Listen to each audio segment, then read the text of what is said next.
Welcome back to the channel, you guys. What's up? Today we're taking a real drive through Abuja so that you can see what the neighborhoods really look like, not like what's on Instagram. Everyday streets where people are living. You guys, I'm going to show you guys Games Village, Kaura, Lokogoma, and a little bit of Galadimawa, okay? So these four areas represent different price points, lifestyles, and stages of development that are happening in Abuja right now. So I'm doing all of this because I'm looking to purchase my own, as in me, not my husband, property here in Abuja. And I also live in Abuja, you guys. I'm an American living in Abuja, Nigeria. And y'all know I like to explore, so I'm just taking it one area at a time at this point. So we're gonna start off in Games Village. What makes Games Village special is that it wasn't originally designed as a regular estate. It was structured for athletes, so everything is planned. They have really wide roads, a lot of sports facilities, and community spaces. Abuja does not have this many neighborhoods that take up an entire town with this type of layout. So here we are driving into Games Village. Games Village is an area, but the main part that they reference when they say Games Village is the neighborhood that we're driving into. So this is after you turn off of the estate. Again, this is an area of Games Village, but once we go through this gate, you'll see that we're actually inside. So, Games Village is really good for like seeing kind of older families, more established. It has like a lot of schools when you're driving in.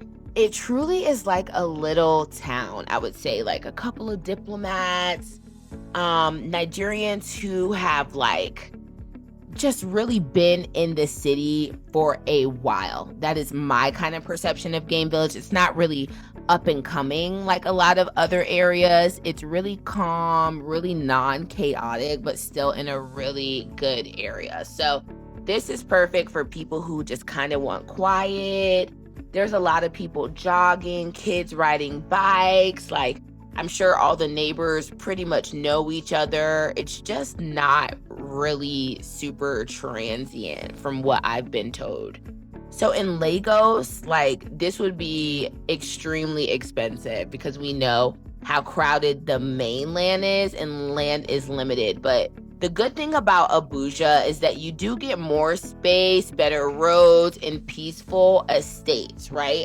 Without paying those banana island level prices.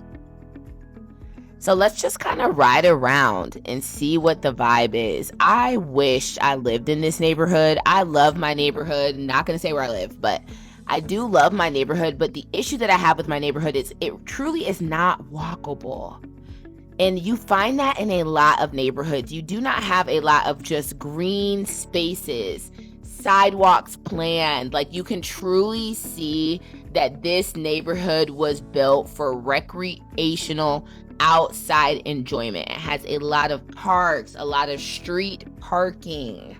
And it's sad, you know, like, and I hate to even say this, you guys, but a lot of the times the best things that are in Nigeria have been catered towards foreigners. And it just sucks that this neighborhood was built during the, I think it was like the African Olympic Games or something like that. And that's the reason why I feel like it's just one of the most organized, well-planned neighborhoods. So you do see city homes building some new homes.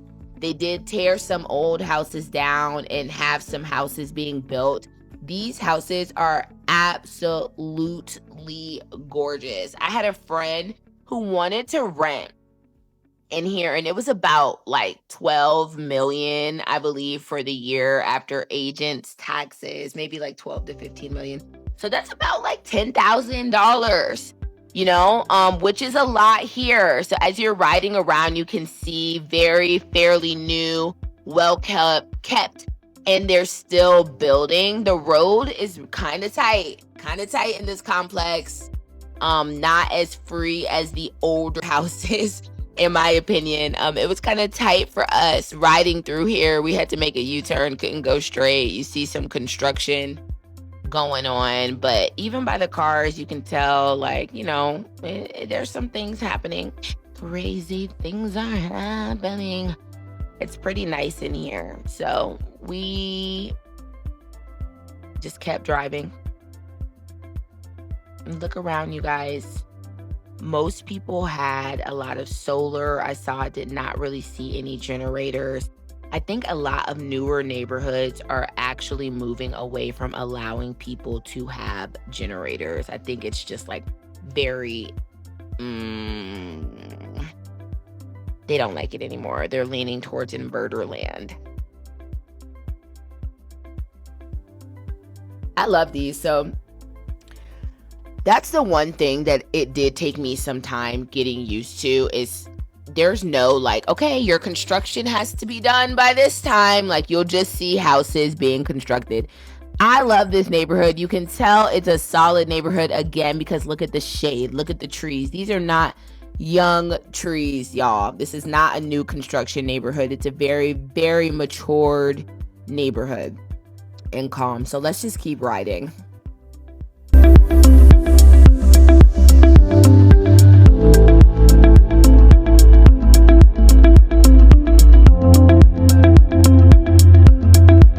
So as far as the history of Games Village, back in 2003, when Nigeria hosted the All Africa Games in Abuja, the federal government built Games Village as a residential zone for the athletes and the dignitaries who were with the athletes.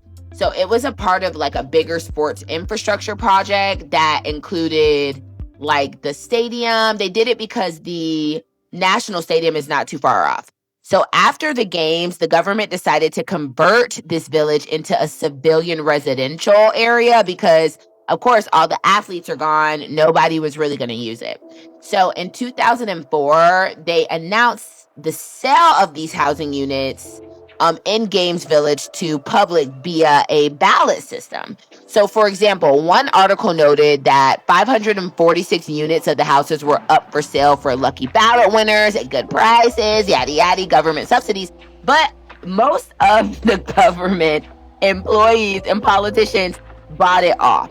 So that was a critical point because land and housing built for sports events turned into like a long-term whole neighborhood.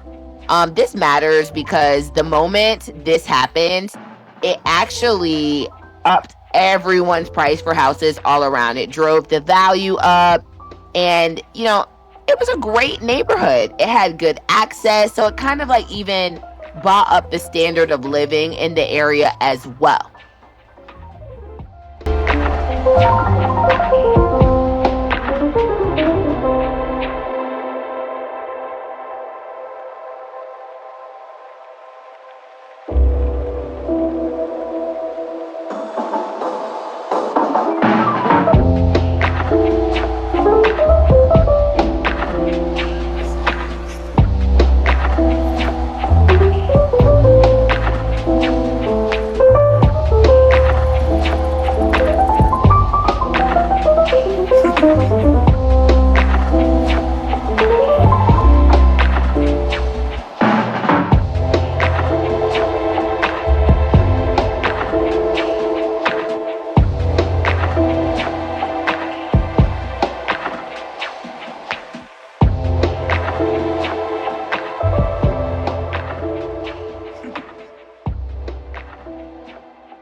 So like Wuse, Maitama, that inner Abuja area truly is the heart of Abuja. So if you're leaving Games Village and driving towards the heart of Abuja, towards Wuse and stuff, you're going to find Kaura. So it's a little newer, a little more modern, cleaner estates, newer developments. This is where the American International School is. So this is where like all the embassy kids go and get dropped off. This literally is the school. So we know you can't really see too much here riding on the roads because everything is behind a gate, right? gated communities. This is gonna be kind of more upscale, way less expensive, obviously, than Muse Matama Asokoro. Really good for like young families. I would say, very modern, very suburban, very chilled vibes. I would say it's in a great area right off the highway. As you guys can see, the one thing I do not like, honestly, about Kaura and Games Village, there is no major supermarket unless you are going towards like Lokogoma. So there is like a little supermarket gas station situation here that you'll see, but it's just not major. As y'all see, when the camera gets a little shaky, y'all, it's because there's speed bumps, like, or the road is bad. So if you're like, oh my God, Brittany, stop moving, it's literally because the road is so awful. And this is a road that is awful. This road right here is awful. So of course they have their plazas. Like, I'm not just gonna make it seem like, oh my God, there's no supermarket, there's no accessibility, I can't get anything. No, that is not true. But they do have like little plazas with a little pharmacy and like the tailor shop. But I just like very large supermarkets. That's what I'm into. Kaura Market is here, which is like a big food market, but I'm not going to take you guys there today. You can check that out on my Instagram if you're interested in seeing that. But let's just ride, y'all. Good roads right here towards Lokogoma, right? So this is the inside of Kaura.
This is where we start turning into Lokogoma. Lokogoma is Abuja in growth mode, you guys. You'll see estates side by side with construction sites, a mix of paved roads, unpaved roads, a lot of very new small businesses. It is way more affordable than Kaura, Games Village, and it is technically one of the most fast-growing areas in Abuja. Developers love Lokogoma because the land is still available. There is still a lot for sale here, which means that it's pretty well priced for the most part. It is just really unorganized for me. So it's gonna see better days, but the roads and the traffic just gets insane. The roads are not organized yet. It's like no one takes the line seriously. I actually have to. I feel like I should have done this video at night because it is so crazy. It turns into a different city at night. These roads, y'all. I feel like even if you just put it in Instagram, like Lokogoma hold up at Sun City, it is just a lot of traffic because it's a lot of ongoing congestion that they are not truly prepared for. So like I said earlier, you guys, you'll see some new houses being made in the back, old houses in the front. It's just a mix. It's really a mix of a lot of different things going on, but I love it, and it's really quite popping. So I'm ready for Wusei to be like out of the main vibe. I don't want to have to like let me drive all the way to Wusei. Like I'm ready for these cities to become, they have everything here that Wusei has, so you don't have to really drive out too far, right? I hope that you all enjoyed this. Abuja is really suburban, like super suburban. I love Abuja. I'm an Abuja babe. When I go to Lagos, I actually really get anxiety, you guys. Lagos is waterlogged. Everything is just extremely limited. The roads are just like very nasty, swampy. Like Abuja is just so land rich, and expansion really is easier, I think. Lagos is really expensive because they cannot grow outward. Abuja still has a lot of land around Abuja that is ready to be developed. Everything from the road network to district divisions was planned. So you don't see this like chaotic mixture of like residential, industrial, commercial, the way that you see in Lagos. Like people move to Abuja for the calm. Even Nigerians from other states tell me that the peace alone is worth the rent. It truly is cleaner, better roads, more modern housing layout, like no noise. Like Abuja really is that girl. So this was a real-time drive through Gaines Village, Kaura, Lokogoma, three neighborhoods that show three different sides of life in Abuja. Whether you're locating, investing, or just curious, I hope this gave you a clear picture of what Abuja really looks like as a city. Let me know in the comments which neighborhoods that you want me to explore next, even though I already know where I'm going. Love you guys. Thanks for watching.